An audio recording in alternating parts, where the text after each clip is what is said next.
The Saginaw Spirit, what a team they are this year. Like, Cole Perfetti is just absolutely showing his absolute best. He's been on fire this year. I made a prospect report video on him in the past there, I think almost at the beginning of the year or the end of 2019 there. But he's been outstanding. He's arguably probably the third or fourth best player in the entire OHL. He's behind guys like Rossi, Byfield, McMichael. He's up there. He's an absolute point getter. He's going to go top 5, guys. That's what I'm really set on. There's no way this guy goes any lower than that. But something that Saginaw has really lacked, they have not had a complete team this year. Off of that first line, it's pretty brutal, I almost want to say. Because there's a lot of young guys, they do have a couple here and there, but definitely not to the likes of that first line. Or, it's not to be to the likes of the first line, but, something that can back it up when that first line isn't really producing. They had a decent top 2 there, especially their defenseman from Belarus, Ilya Solyov. One sec. Ilya Solovyov. Alright, Ilya Solovyov. I knew that 100%. I don't need any help with that. I am an expert with names, as you can see. But the defense has been lacking, especially when they're in the West Division there that has teams such as Sault Ste. Marie, Sarnia. Like, those teams may not be as good, but boy, can they put it in the net. And then when you got a team like Flint with Ty Delangre and Evgeny Oxentuk, who've just been on fire as of late. I think Flint's won 10 in a row. They're scoring goals, and this team needs to stop them, and honestly, no one in this division can really stop goals either.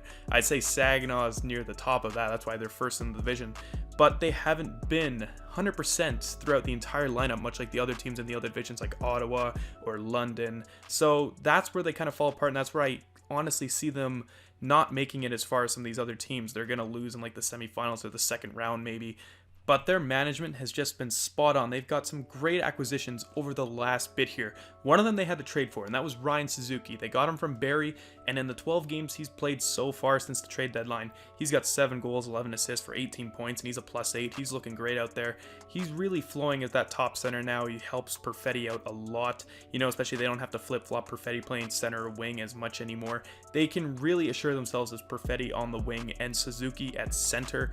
And then, this is the big reason why I'm making this video here, because Bode Wilde, and don't worry Mark, I'm getting it right this time, you fixed me there. I was calling him Bode Wilde in my Perfetti video, and as much as I want to call him Bode, it is Bode. I would definitely fix the way you spell his name, put an I or at least an EY in there, something like that. But he's coming back from Bridgeport. He was on a little stint with them there. He played 20 games, he had 2 assists, and he was a -5. And albeit Bridgeport's not a strong team, guys.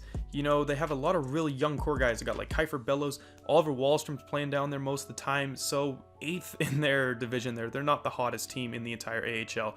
And that is probably why they're getting Bode Wilde out of there. They're sending him back to Saginaw. They sent him back on the 10th of February.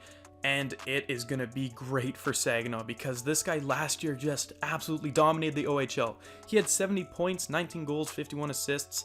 That's real good for someone who was a 18, 19-year-old defenseman playing in that season. That was his first season in the OHL as well, since he was one of the USNT DP guys, I'm pretty sure, back when he was like, I want to say he played with Hughes and all those guys like that. Quinn Hughes, obviously.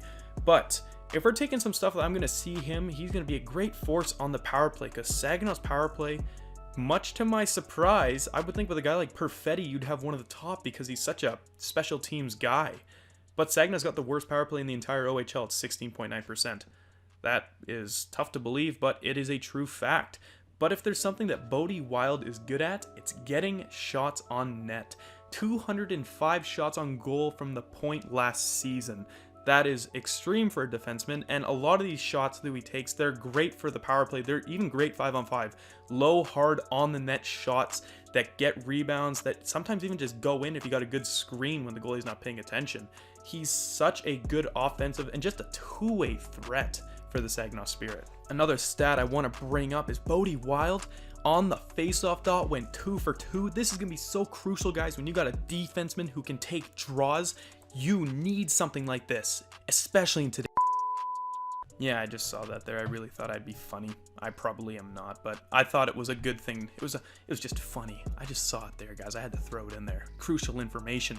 But if just another reason too, like you look at Saginaw's power play last year, it was 22.5%. It wasn't top in the league. It wasn't bottom. It was kind of in the middle there. I think it was like 10th or 8th. somewhere in the middle there, but that was a time where you had rookie Cole Perfetti. The whole team in general is just way younger, albeit you had guys like Owen Tippett and Ryan McLeod out there as well. You don't have them anymore, but you got Bode Wilde back, and he was a big piece of it. He could be a quarterback, he can be the guy shooting the puck, he can be whatever you want for the Saginaw Spirit. He's a great defenseman, and with all that experience coming from the AHL, even though it's only 20 games, look at a guy like Jake Christensen. He played 9 games for Stockton in the AHL. He went back to Everett, and look at him now. I want to say 26 games, 17 goals, and 31 points for the defenseman. He's just shooting the puck and everything's going in. I can't say it might be the same for Bode Wilde, but if you look at a guy like Jake Christensen, who wasn't even drafted into the NHL, he was picked up as a free agent by Calgary, but he's completely ruling the WHL with an iron fist. I think Bode Wilde can be capable of the same stuff. So I want you guys to do me a favor. I want you guys to keep an eye on Saginaw. See how well they start doing here. See how far they make it into the OHL playoffs when they come around, because they're going to be clinching pretty soon in the next 1 to 2 weeks here. Saginaw's going to be scary, guys. Really, really scary. And now I think they have what it takes to compete with London, Ottawa, and some other teams in there, and really take hold of the West Division in the OHL. Hope you guys enjoyed. I'll see you guys next time. See ya.